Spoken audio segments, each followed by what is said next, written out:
Hi, welcome to our channel where we share the most intriguing stories.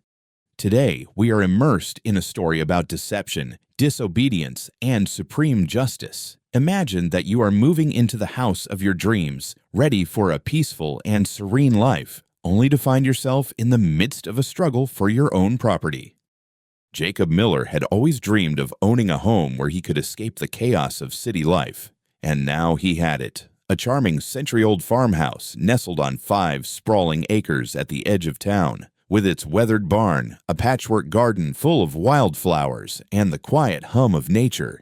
It was everything he'd hoped for. The farmhouse stood as a reminder of a simpler time, untouched by the cookie-cutter uniformity of suburban developments that had begun encroaching on the countryside. But Jacob's idyllic new life was about to be disrupted. One sunny morning, Jacob stepped out onto his porch, a mug of coffee in hand, to retrieve the day's mail. His brow furrowed as he spotted a crisp, official-looking envelope tucked amid the usual junk mail and bills. The return address read Green Valley Heights Homeowners Association. He flipped it over, wondering what business an HOA could possibly have with him. Jacob was not a member of any association. His farmhouse predated the nearby Green Valley Heights by decades. Curiosity turned to confusion as he tore open the envelope and unfolded the letter inside. His eyes scanned the page, disbelief growing with every line.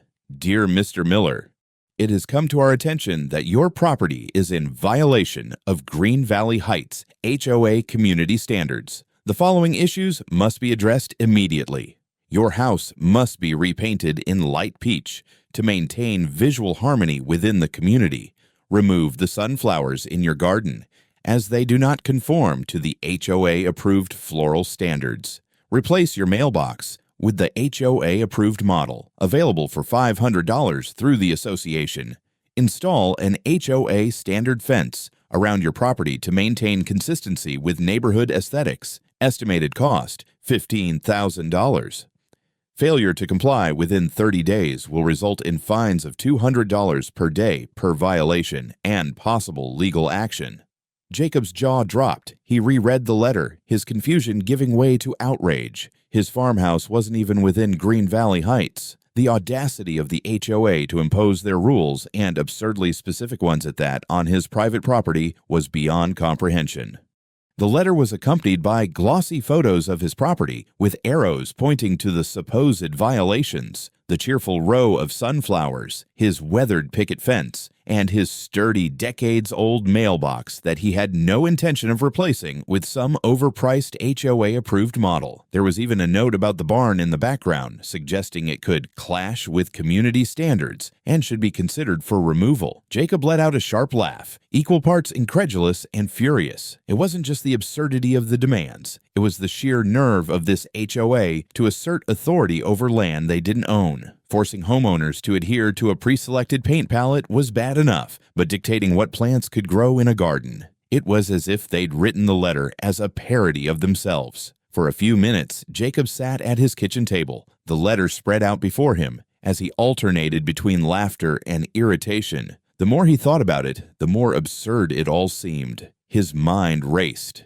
Surely this is some kind of mistake. They can't actually think they have authority here. He decided there was only one way to settle this: a phone call. Grabbing his phone, Jacob dialed the number listed at the bottom of the letter. The line rang twice before a clipped, overly cheerful voice answered. Green Valley Heights HOA, this is Linda speaking. How may I help you? Jacob tightened his grip on the phone, already imagining the smug tone of whoever had signed off on this ridiculous notice. Hi, this is Jacob Miller. I received a letter from your HOA about supposed violations on my property. There's been some kind of mistake. My house isn't part of your association. There was a pause, just long enough for Jacob to feel the weight of the coming argument. Then Linda replied, her voice a touch frostier now.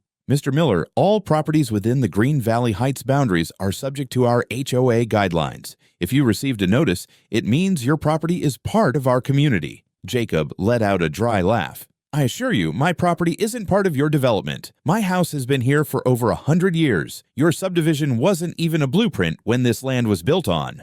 Sir, Linda interjected, a condescending edge creeping into her tone. We have detailed maps and records of all properties within our jurisdiction. Your house falls within those boundaries. I suggest you review the letter and comply with the requirements before fines start accruing." Jacob felt his temper rising. "I have my own records, property deeds, surveys, the whole 9 yards, showing that my land isn't part of your subdivision. I'm happy to send you copies so we can clear this up." "I'm afraid there's nothing to clear up," Linda said, her tone now clipped. "You have 30 days to comply. Have a good day, Mr. Miller." And with that, she hung up. Jacob stared at the phone in disbelief. He wasn't sure whether to laugh, scream, or drive straight to the HOA office to give them a piece of his mind. One thing was certain, this wasn't the end of it. Over the next few weeks, Jacob Miller's frustration grew as he tried to resolve what should have been a simple misunderstanding. He carefully collected copies of his property documents, deeds, tax documents, even historical maps, and sent them to the HOA. Each package was accompanied by a firm but polite letter stating that his property was not and had never been part of Green Valley Heights. He asked the HOA to terminate all contacts and remove him from the mailing list. But instead of thanks or apologies, Jacob received even more letters. The new correspondence was even more hostile. It contained threats against the court and heavy fines if he did not comply with their increasingly ridiculous demands. It was clear that the HOA was not interested in admitting its mistake. Disappointed, Jacob decided to insist on his own. One Saturday afternoon, he painted a bright sign and drove it into the ground on the border of his property, opposite the entrance to Green Valley Heights. The inscription, in bold black letters, read, "This property does not belong to the Green Valley Heights HOA. Violators will be held accountable." Jacob stepped aside and admired his work, feeling a sense of satisfaction. Undoubtedly, this would put an end to the persecution. A few days later, Jacob noticed a dark SUV moving slowly along the border of his property. 2 men in uniform got out, each wearing T-shirts that read Green Valley Heights Security. One had a tablet in his hands and the other had a roulette wheel. Jacob watched from his porch as the men wandered into his territory without even knocking or warning in advance. They walked around the perimeter of the house, making notes and pointing to the barn, the fence, and even a bed of wildflowers near the mailbox. Jacob has seen enough. He walked towards them, anger simmering beneath his calm exterior. "Excuse me," he called, and his voice carried through the morning air. "How can I help you?" The 2 men exchanged glances before the one with the tablet stepped forward. "Good morning, sir. We are conducting a compliance check." Jacob's eyes narrowed. "Checking the compliance of property that is not included in your HOA." The man cleared his throat. "We have received reports of violations, and we are here to confirm them." Jacob crossed his arms over his chest. "This is private property, and you have no authority here. I suggest you leave before I call the sheriff." The men hesitated, but eventually retreated to their SUV, their muttering drowned out by the sound of the car's engine. Jacob stood at the edge of his property and watched them drive away. Several hours passed, and Jacob decided to go outside. When Jacob went to his mailbox, he noticed that something was wrong. A large dent appeared on its previously smooth surface, as if someone had hit it with a blunt object. Frowning, he turned back to his house. His heart sank even more when he noticed patches of white paint on the weathered wood paneling of the front porch. It was the same shade of white as on the cookie-shaped houses in Green Valley Heights. The footprints were not accidental. They looked deliberate, as if someone had run a brush or roller along the wall just to leave their mark. Jacob clenched his fists and headed for his garden. Where once stood a row of his cheerful sunflowers, the ground was leveled. The stems were broken and scattered, the bright yellow petals trampled into the mud. His stomach twisted with a mixture of anger and disbelief. This was no longer just an abuse of authority or misunderstanding. It was vandalism, simple and understandable. It was a warm afternoon when Jacob heard the unmistakable crunch of tires on gravel. He looked out the window and froze. 2 police cruisers rolled to a stop in his driveway, their blue and red lights flashing against the bright sky. Behind them, a sleek black sedan followed, and out stepped none other than Linda, president of the Green Valley Heights HOA, with a self-satisfied smirk plastered across her face. She marched toward the officers, clipboard in hand, and pointed toward Jacob's house. "There he is," she declared, her voice carrying across the yard. This man is openly defying our community regulations. His refusal to repaint his house and remove those unsightly sunflowers is a blatant threat to the integrity of our neighborhood. Jacob stepped out onto the porch, his hands shoved into his pockets to steady his shaking nerves. He watched as the officers approached, their expressions neutral but firm. Linda followed close behind, her heels clicking against the pavement as if she were leading the charge. One officer, a tall man with a no-nonsense demeanor, addressed Jacob. "Sir, we've received multiple complaints from the Green Valley Heights HOA regarding violations on your property. They've provided documentation indicating that your land falls under their jurisdiction." Jacob's eyes narrowed. "That's not true," he said, his voice steady but laced with anger. "I've sent them my property records multiple times. My house isn't part of their HOA. They have no authority here." The second officer, a younger man with a clipboard, chimed in. "The documents they provided seem to indicate otherwise, Mr. Miller. If you have evidence to the contrary, you can present it to the HOA board." Jacob took a step forward, his frustration boiling over. "I've already done that. They're ignoring my records and harassing me on my own property. This is private land. Their rules don't apply to me." Linda interjected, her voice dripping with condescension. "Enough of this nonsense. Officers, he's had more than enough time to comply. It's time to take action." The lead officer sighed, clearly weary of the situation. "Mr. Miller, we're going to need you to come with us for questioning." Jacob's jaw dropped. "Questioning? For what? I haven't broken any laws." But the officers weren't interested in debating. The taller one stepped forward, pulling a pair of handcuffs from his belt. "Please turn around and place your hands behind your back." Jacob's heart raced as he glanced at the growing crowd of neighbors gathering at the edge of his property, watching the scene unfold. Humiliation burned in his chest, but he refused to give Linda the satisfaction of seeing him lose control. "I'm not signing anything," he said through gritted teeth as the cuffs snapped around his wrists. "This isn't over." The officers escorted Jacob to the back of the police car, Linda standing smugly nearby. "This could have all been avoided if you'd just followed the rules," she said, her tone mockingly sweet. Jacob glared at her but said nothing. The police car door slammed shut, and the crowd of neighbors began to murmur among themselves. Some looked shocked, others whispered in agreement with Linda, their loyalty swayed by her relentless propaganda. As the car pulled away, Jacob stared out the window, anger and determination coursing through him. He knew he had to fight back, not just for himself, but to expose the corruption at the heart of the HOA. After being released later that evening, Jacob wasted no time. He contacted a local attorney, Megan Alvarez, who specialized in property disputes and civil rights cases. Over coffee in her small downtown office, Jacob laid out the entire saga, from the HOA's absurd demands to his arrest earlier that day. Megan listened intently, her brow furrowing as Jacob handed her a folder of documents. "This is outrageous," she said, flipping through the papers. "If your records are accurate, and they certainly appear to be, then the HOA is way out of line, and the police had no right to arrest you based on their word alone."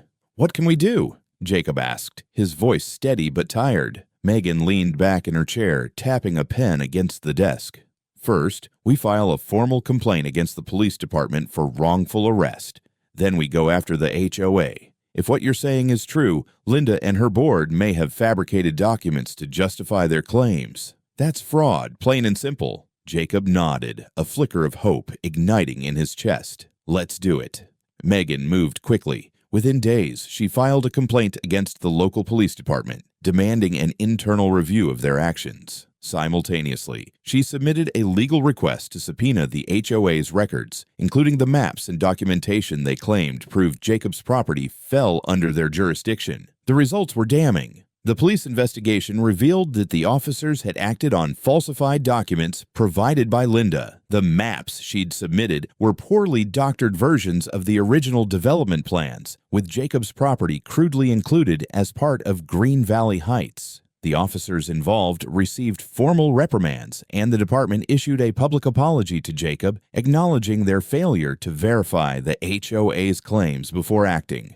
Meanwhile, the subpoenaed HOA records painted an even darker picture. Linda had not only falsified the maps, but had also pressured several board members to go along with her scheme, threatening to have them removed from their positions if they didn't comply. Emails and meeting notes exposed her motivations, a mix of personal vendetta and a desire to expand the HOA's control to increase its funding and influence. When the findings became public, Linda's carefully constructed reputation began to crumble. Several neighbors who had initially sided with her now distanced themselves, appalled by her blatant abuse of power. The HOA board convened an emergency meeting to address the scandal, and under mounting pressure, Linda was forced to resign.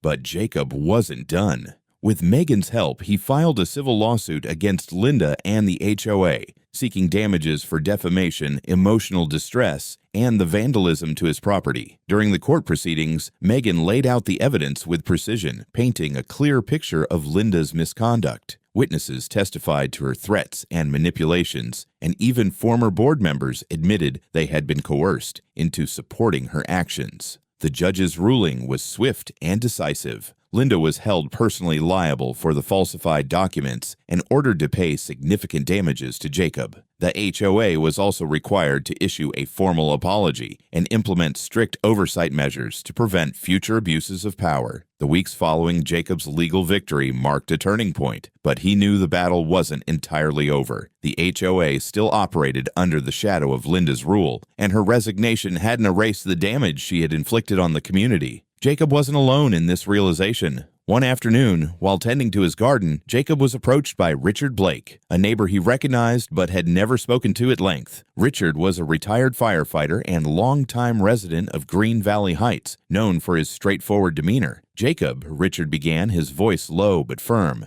"I've been watching this whole mess unfold, and I have to say, you've got guts. The way Linda's been running this HOA, it's been wrong for years. And I think it's time we did something about it." Jacob set down his trowel, brushing dirt off his hands.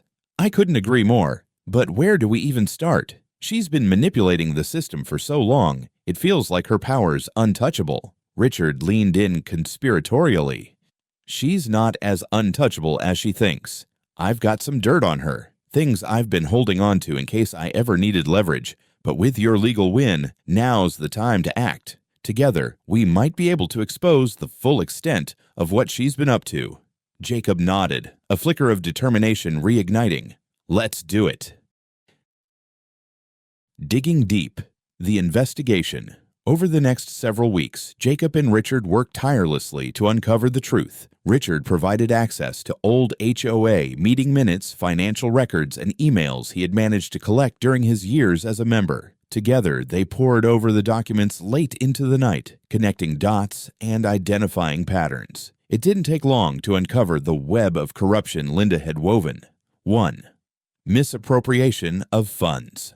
HOA fees had been consistently increased under Linda's leadership, with the justification being necessary improvements to the community. Yet, financial records showed a significant portion of those funds had been diverted to personal accounts tied to Linda. Among the expenses were luxury vacations, spa treatments, and high-end home renovations. 2. Pay-to-play approvals. Linda had instituted a system where residents were required to pay additional processing fees for any property modifications, such as installing a new fence or repainting their homes. These fees weren't recorded in the HOA's official ledgers, meaning they went directly into Linda's pocket. 3. Intimidation tactics. Residents who questioned Linda's authority or resisted her demands were targeted. HOA violations were fabricated, fines were issued without cause, and in some cases, legal threats were made to silence dissenters. 4th.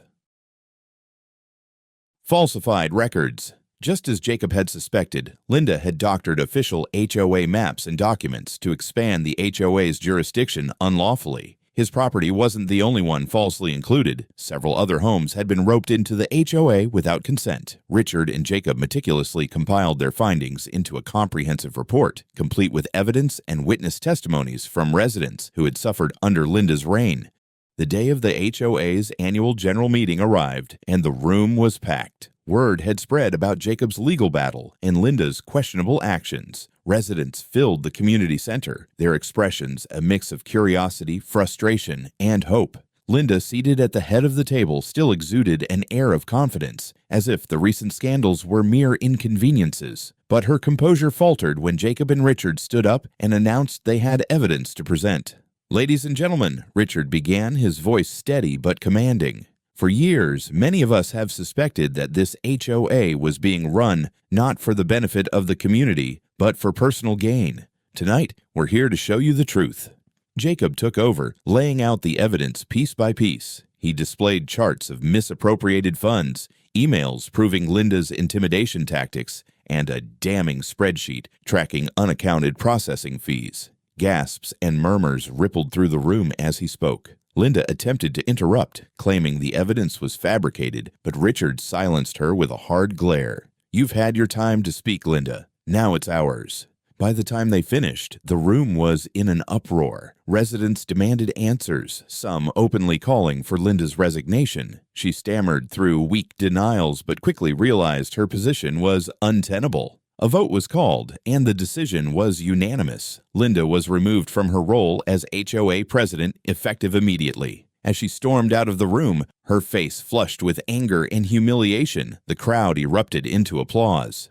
With Linda gone, the community faced a new challenge: rebuilding trust and creating a fair, functional HOA. The remaining board members quickly nominated Richard as interim president, and the room overwhelmingly approved. Richard wasted no time implementing changes. His first act was to repeal many of the draconian rules Linda had enforced. HOA membership became voluntary, and residents were no longer subjected to arbitrary fines or fees. The budget was audited, and funds were reallocated to projects that genuinely benefited the neighborhood. But Richard knew the changes couldn't happen in isolation. He turned to Jacob, who had become a symbol of resistance and justice for the community. "Jacob," Richard said during their first board meeting, "you've shown us what it means to stand up for what's right. We need your perspective to help make sure this HOA never goes down the wrong path again. Would you consider being a consultant for us?" Jacob hesitated, but eventually agreed. "I'll help," he said, "but on one condition. This HOA is here to serve the community, not control it. Let's make sure we never lose sight of that."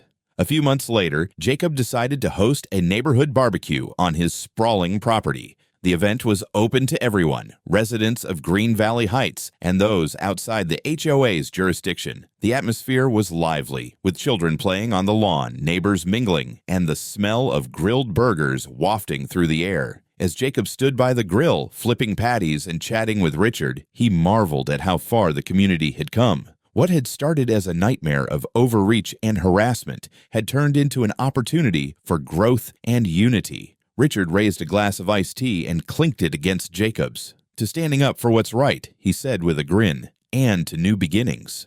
Jacob smiled, looking out over the crowd of happy neighbors. "To new beginnings," he agreed.